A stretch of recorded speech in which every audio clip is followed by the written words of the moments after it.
ఒకరిని ఒకరు తెలుసుకోవడము అనే కోసం చాలా ఇది మంచి అవకాశము. సో అందరూ కూడా మంచిగా దాన్ని అది యూటిలైజ్ చేశారని మేము ఆశిస్తున్నాము. సో హోమ్ గార్డ్స్ అన్ని రంగాల్లో, పోలీస్ డిపార్ట్మెంట్ లో అన్ని రంగాల్లో చాలా మంచిగా, చాలా హార్డ్ వర్క్తో డ్యూటీ చేస్తున్నారు.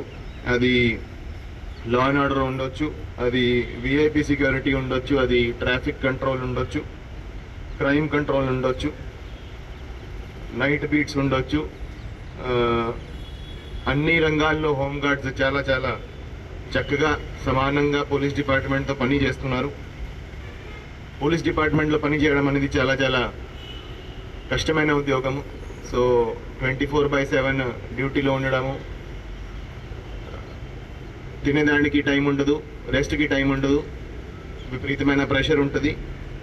సో అయినా కూడా హోమ్ గార్డ్స్ చాలా చక్కగా, చాలా కష్టపడి, చాలా డెడికేషన్తో అన్ని రంగాల్లో వాళ్ళ కాంట్రిబ్యూషన్ అందరూ కూడా చేస్తున్నారు.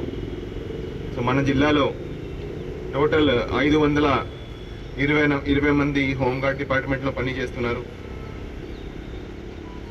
అదేవిధంగా వాళ్ళు కోవిడ్-19 టైంలో కూడా చాలా అప్రిషియబుల్ డ్యూటీస్ చేయడం జరిగింది. ఎక్కడైనా గొడవలు జరిగితే, లా అండ్ ఆర్డర్ ప్రాబ్లం జరిగితే అందరూ కూడా వాళ్ళ ప్రాణాలు తెగించి కూడా డ్యూటీ చేయడం జరుగుతూ ఉంది. సో హోమ్ గార్డ్స్, అందుకని హోమ్ గార్డ్స్ ఆర్గనైజేషన్ ఏర్పడినాక స్టార్టింగ్లో ఓన్లీ ఒక గౌరవ వేతనము ఇచ్చేవారు. సో ప్రభుత్వం తరఫున ఓవర్ టైం ఈ గౌరవ వేతనం కూడా పెంచడం జరిగింది. హోమ్ గార్డ్ వెల్ఫేర్కి నెంబర్ ఆఫ్ స్టెప్స్ తీసుకోవడం జరిగింది.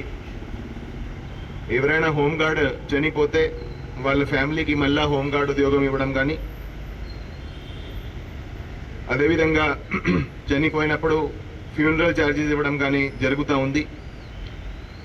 రీసెంట్గా మన డీజీపీ ఆఫీస్ ప్రయత్నాలతో పర్సనల్ యాక్సిడెంట్ ఇన్సూరెన్స్ కూడా హోమ్ గార్డ్స్కి 10 లక్షల దాకా ఏదైనా యాక్సిడెంట్ జరిగితే దాంట్లో 10 లక్షల దాకా హోమ్ గార్డ్స్కి ఇన్సూరెన్స్ కూడా ఇవ్వడం జరిగింది.